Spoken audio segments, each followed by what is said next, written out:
We are calling on a boycott, divestment, sanctions against Israel as a state and institutions that are complicit in maintaining its regime of oppression, including international institutions, by the way. Why is it so difficult for you to understand that we are colonized, we are oppressed, we're living under apartheid, and we want to end that? It's as simple as that.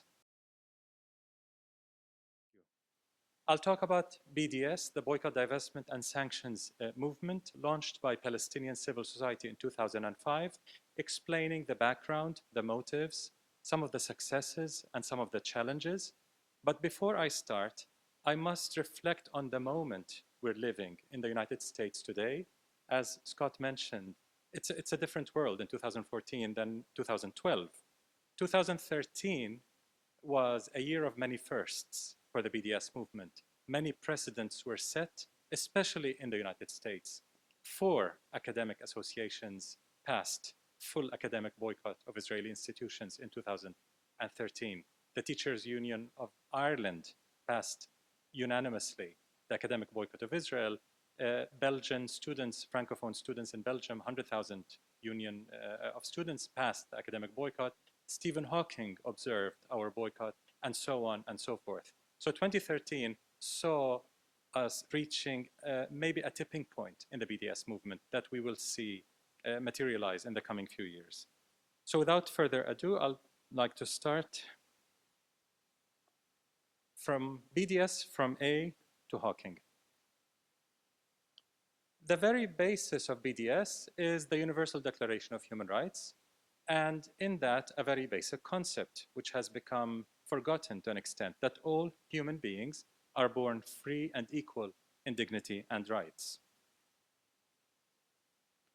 BDS was launched by Palestinian civil society in 2005, specifically because the United Nations has been unable or unwilling to help us attain our rights under the hegemony of the United States government and Congress.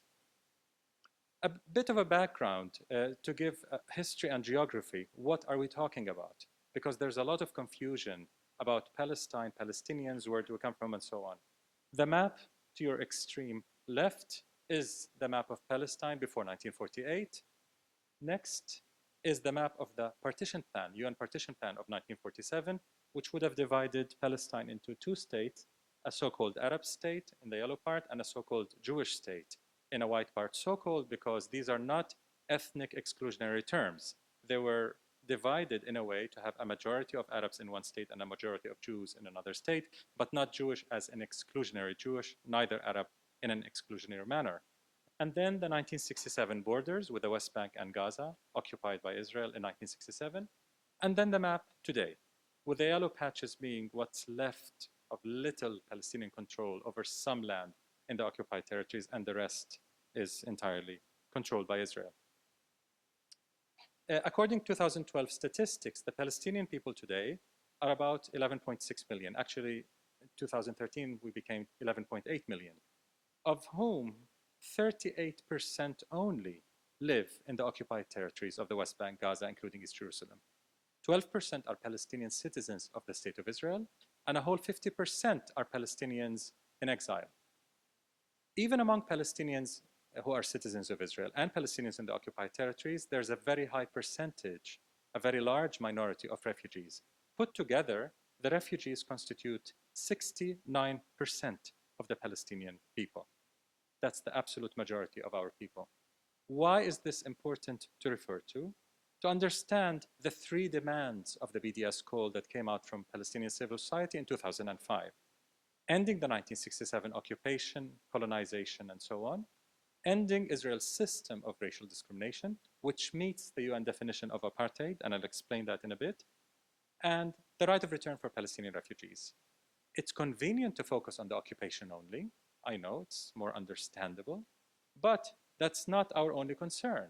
Israel's regime of oppression against us does not just oppress the Palestinians in the occupied territories, it oppresses the entire Palestinian people. So it's important to understand those 3 rights.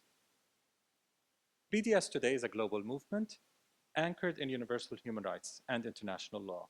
As was mentioned, it's a non-sectarian, non-denominational movement based on nonviolence, respect for international law, and an absolute rejection of anti-Semitism, anti-Black racism, all forms of racism.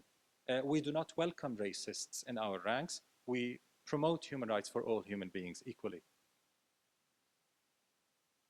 So BDS today is led, the reference point for BDS, the global movement, is the BDS National Committee, which is the absolute largest coalition in Palestinian civil society, including all major political parties, trade unions, women's unions, NGOs, refugee networks, and so on. We also have a very important component in the global BDS movement, our Israeli partners, who are completely omitted in reports about BDS in the Western media, as if they don't exist. To create this image of a dichotomy of us versus them, as if there are no Israeli partners in the BDS movement. Well, there are. They're small, but they're very effective. Boycott from Within, the Coalition of Women for Peace, and others have played an extremely important role in growing the BDS movement. So we focus on the three basic rights because without those three basic rights, the Palestinian people cannot exercise our inalienable right to self-determination according to international law. The first part, the 1967 part, which is easier to understand.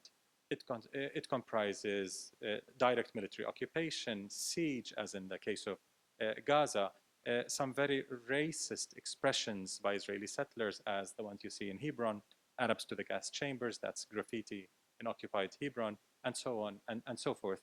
But I won't dwell much on the 1967 part because that's the most understood in this country at least.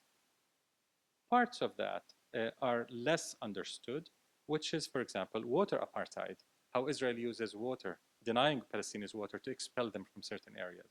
But as I said, the prevalent racism is always a very important concern for Palestinians. This is a case of a t-shirt designed by an Israeli army platoon. Israeli army platoons compete who can produce the most nauseating design. This one was particularly troubling. It has the crosshairs on a Palestinian woman's pregnant belly, and it says 1 shot, 2 kills. A very popular Israeli army t-shirt. The second part, the equality part, ending racial discrimination within Israel, is the least understood of all three rights in the BDS movement. And that's simply because it's not referred to in the media. You're led to believe that Israel is a perfect democracy, except it has some problem with its occupied territories. Well, that was never the case, and it's certainly not the case today. Israel has more than 50 laws that discriminate directly against its non-Jewish citizens, the indigenous Palestinians. Israel does not define itself as a state of its citizens. It's probably the only state on earth that does not recognize its own nationality. It's a very strange concept, but there is no Israeli nationality. Israel does not recognize it. The Israeli Supreme Court refuses to recognize it, including a few weeks ago. There was a case brought by some liberal Zionists who wanted to be recognized as Israeli, not Jews, and the Supreme Court struck that because they saw that as an existential threat to Israel. If you recognize an Israeli nationality, that means equality for Arabs and Jews within Israel, and that cannot be allowed. A UN Committee for the Elimination of Racial Discrimination 2 years ago, in 2012, that was the first time when it recognized Israel as in violation of the prohibition against apartheid. The UN is very careful to use the term apartheid, and I mentioned it earlier. There's a lot of questioning about this term. Are we using it in an inflammatory way? Are we saying that Israel is identical to South Africa when we say Israel is practicing apartheid, in addition to occupation and colonization? Who said anything about South Africa? Apartheid is not just a South African crime. Apartheid was defined in international law in the 1973 UN Convention for the Suppression and Punishment of the Crime of Apartheid and the 2002 Rome Statute of the International Criminal Court. In that definition, apartheid is systematic, institutionalized, legalized racial discrimination of one group against another. So when it's in the laws, when you discriminate against a certain group of citizens based on their identity, ethnicity, religion, whatever the case may be, then that's apartheid. And that's exactly what Israel has today. South African leaders recognize Israeli apartheid as, quote, even worse than South African apartheid. Those are some of the South African Christian leaders who today see the similarities, the differences, and say some aspects of Israeli apartheid are really much worse than what we've dealt with in South Africa. One aspect of this apartheid is land ownership. Land, 93% of the state land in Israel is off limits to non-Jews. So if you're a citizen of Israel and you're not Jewish, you cannot rent or lease about 93% of the land, which is reserved for Jewish benefit only. In South Africa, in comparison, it was 86% for whites, so even less than Israel. The third right, so we talked about the occupation, we talked about apartheid. The third denial of rights is the refugee rights. As I said, 69% of the Palestinians are refugees, which makes this the absolute most important right among the three rights in the BDS core. So the BDS movement is very inspired by Nelson Mandela and the struggle in South Africa, by Martin Luther King Jr., and certainly by Mahatma Gandhi.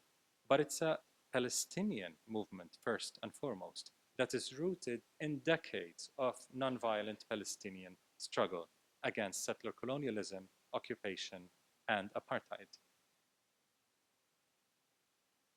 The roots of Palestinian nonviolent resistance go as far back as the 1930s and even earlier than that, against the British Mandate and the onslaught of settler colonialism at that time, Zionist settler colonialism at the time. One aspect of our resistance that's not always covered in the media is education. The Israeli establishment has very systematically targeted Palestinian education.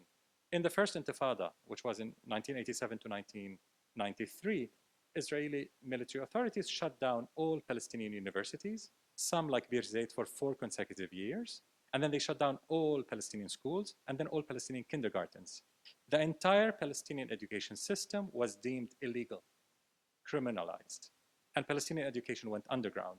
We did not hear much from some liberal American academics who are today shouting academic freedom when entire education institutions were shut down for years on end.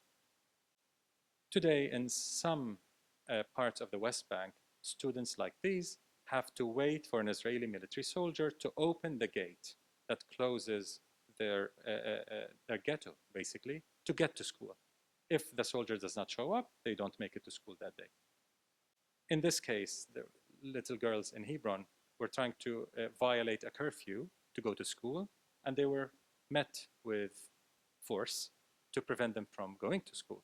So they sat at the checkpoint with their teachers and had their classroom right there at the checkpoint until they were dispersed by tear gas. Other aspects of Palestinian resistance is poetry, literature, that's not ever talked about, like Mahmoud Darwish's case, or dance, which I'm particularly interested in. This is a picture from one of my dances. Now I'll talk about some of the successes in the BDS movement. And this is not up to date because every week it's changing, so I can't keep up. We mentioned the academic boycott successes in the US recently, but a very important success happened in December 2012 when the African National Congress endorsed BDS at its national conference. This was an extremely, extremely important development for the BDS movement, and not just symbolically. As Nelson Mandela said, our freedom is incomplete without the freedom of the Palestinians. Today, South Africans are at the forefront of the global BDS movement. Support for BDS is strongest in South Africa. Many would think Britain. Britain comes second. It's in South Africa first. BDS takes many shapes and forms. Many of you have heard of the academic and cultural boycott, but that's not it. It's a military boycott, military embargo that we've called for, and several Nobel Peace Laureates supported our call for a military embargo on Israel. It's also an economic boycott, which is a very important aspect of BDS, because unless you impact the economy, you will not compel Israel to respect its obligations under international law. So I'll talk a bit about the economic boycott, some success stories, although as I said, things are changing very, very fast.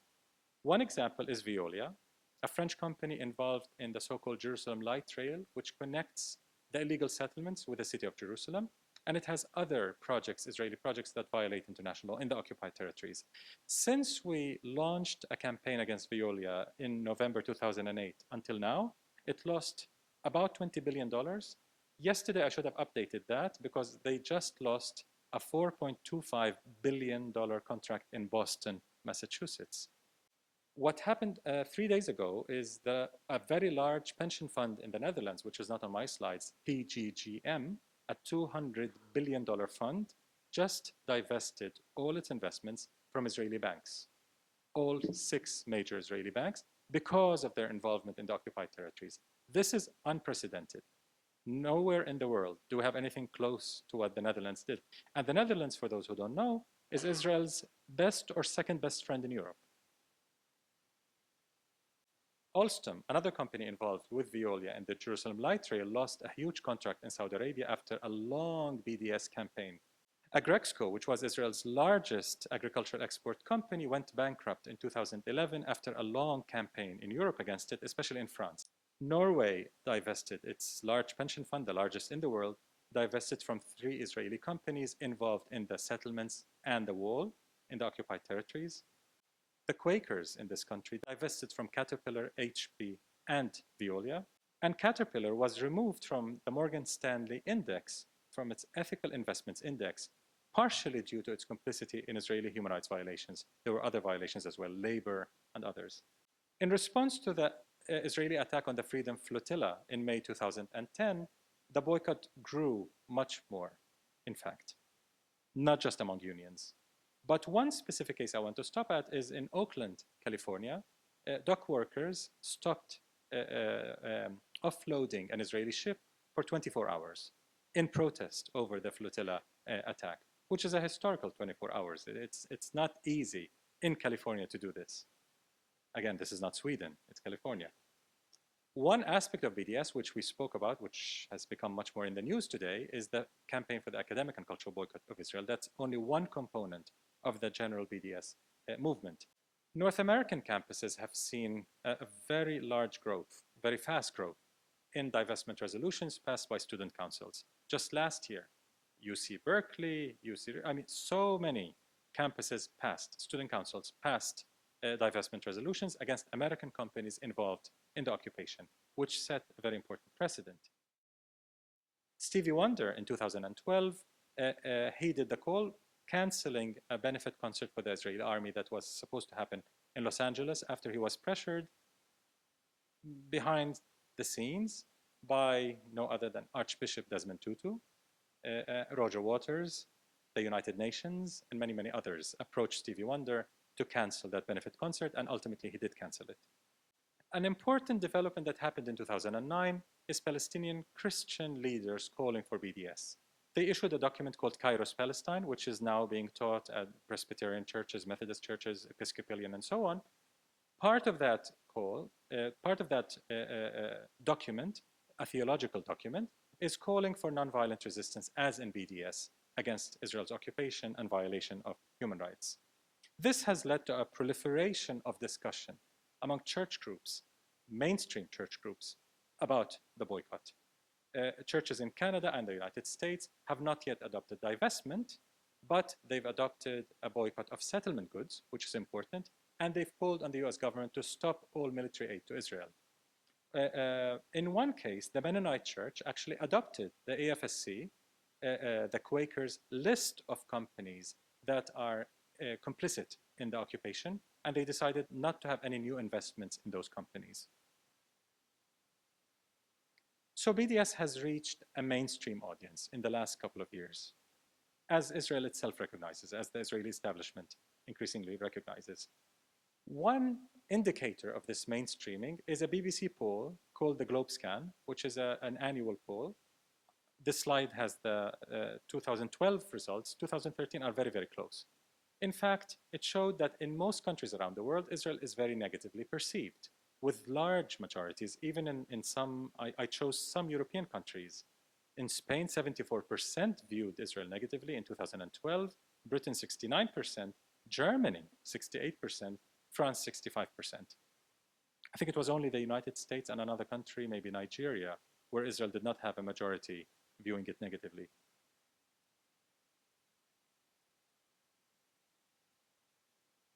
Because of all of this, In June of last year, the Israeli government decided to shift overall responsibility for fighting BDS from the Ministry of Foreign Affairs to the Ministry of Strategic Affairs. What does this mean? We don't know quite yet. We will see, but it's a huge leap in dealing with BDS. It's no longer a propaganda problem for Israel, because that's what the Ministry of Foreign Affairs does, propaganda war, smearing, bullying, fabricating, and so on. It has not worked, obviously. Since 2005, Israel spent hundreds of millions of dollars in what's called Brand Israel, to rebrand the country as a state that should be related in people's minds with nanotechnology, LGBT rights, and whatnot, Beethoven, not war and crimes and occupation and racism. And it clearly has not worked, because the next time you commit a massacre, that's all wiped out. People are not dumb. People see what you're doing, not just what you're talking. So this shift to view BDS as a strategic threat is very new to us. As I said, we don't know yet what it means. Some operational principles for BDS: context sensitivity, which means we defer to partners everywhere to decide what to boycott, how to boycott, what to divest from, because they know best the scene, the local context, much more than we do. Gradualness, that we cannot jump from A to Z. We've got to take it one step at a time. Sustainability, it's very important to sustain our victories. It's not enough to pass a quick resolution in some union, in some association, and then when we meet, when we get the royal treatment, the bullying and so on, we retract, we make a U-turn.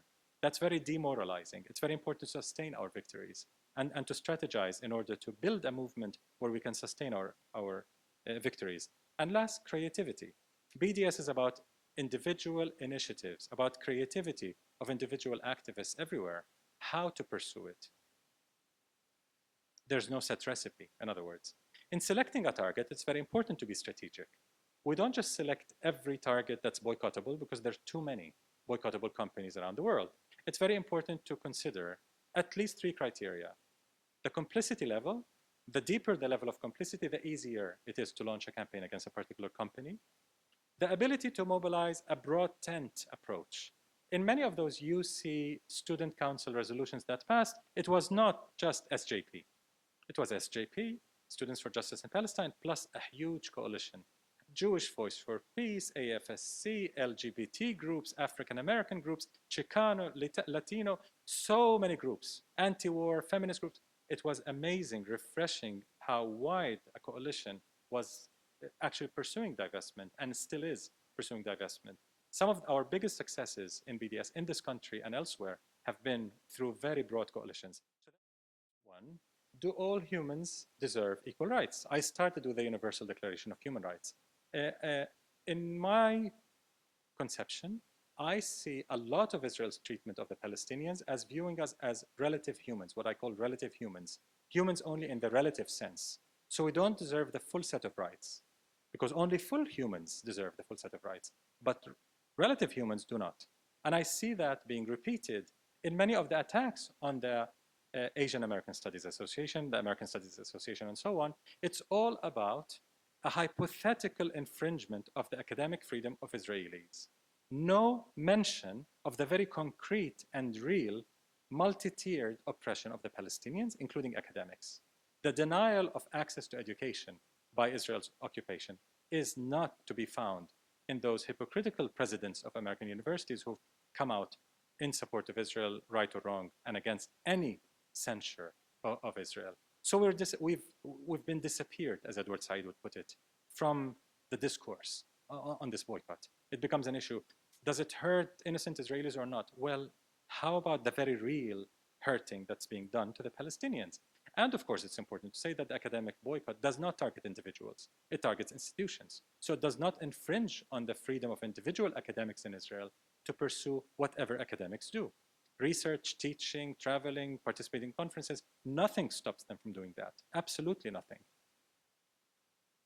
So do all human beings deserve equal rights? Edward Said would say, it's equality or nothing. This is, without equality, nothing can be discussed. Equality is the most profound right that we can never compromise on. Martin Luther King, he defined boycott as withdrawing support for an evil system or policy. Why is this quote so important? Because at a very basic level, we're not asking you to stop whatever you're doing and just join the cause for Palestinian freedom, justice, and equality. We're asking you, at the very least, to stop being complicit in committing crimes against us. Is that too much to ask? It's hardly heroic, what we're asking you at a very basic level. Your tax money, without your control, is being used to oppress us in a very profound way. You can offset that by doing something positive to support our struggle, or by using your influence in your institutions to stop the complicity of your institutions. Like this university, to stop any kind of institutional links with Israeli universities, with the Israeli government, with the Israel bonds investments, and so on. That's the least that can be done to offset the complicity of your tax money in maintaining our system of oppression. But what about peace? Some people would say, we want peace, we don't want to get involved with this side or that side, we don't want to take sides. If a slave accepts his or her slavery, that's peace, you reach peace. But that's not a just peace, that's not an ethical peace. It's acceptable by the masters, but not by us, not by the slaves. And if the master becomes a bit nicer and expects the slave to be a bit more content, that's still not peace with justice. As Desmond Tutu said, we do not want our chains comfortable, we want them removed. He said this before a US Congress committee actually in the 80s. Don't make our chains comfortable, help us break them completely. Neither are we interested in revenge. We make a huge distinction. As human rights activists who are morally consistent, we do not promote revenge. We promote justice, which means not reversing roles, so us becoming the oppressors and them becoming the oppressed. There's no us and them. Ending all oppression is the goal. What about anti-Semitism? This always comes up. What about you're boycotting Israel because it's the Jewish state? So why don't you come out and just say it, that you're anti-Jewish? A boycott of Israel is the same as the boycott of the Jews, the argument goes. I think this argument itself, as I said before, is an anti-Semitic argument because it equates Israel and the Jews, as if the Jews is one monolithic group that's uniform and that is represented entirely by Israel. Anyone who tries to put all Jews in one basket is an anti-Semite. So we do not accept this argument. A boycott of Israel has absolutely nothing to do with Judaism, with Jewishness. It has everything to do with its system of oppression against us. We could not care less if Israel were Muslim, secular, Catholic, Jewish, or Hindu. So long as it's oppressing us, we'll continue to resist it until we get our rights under international law.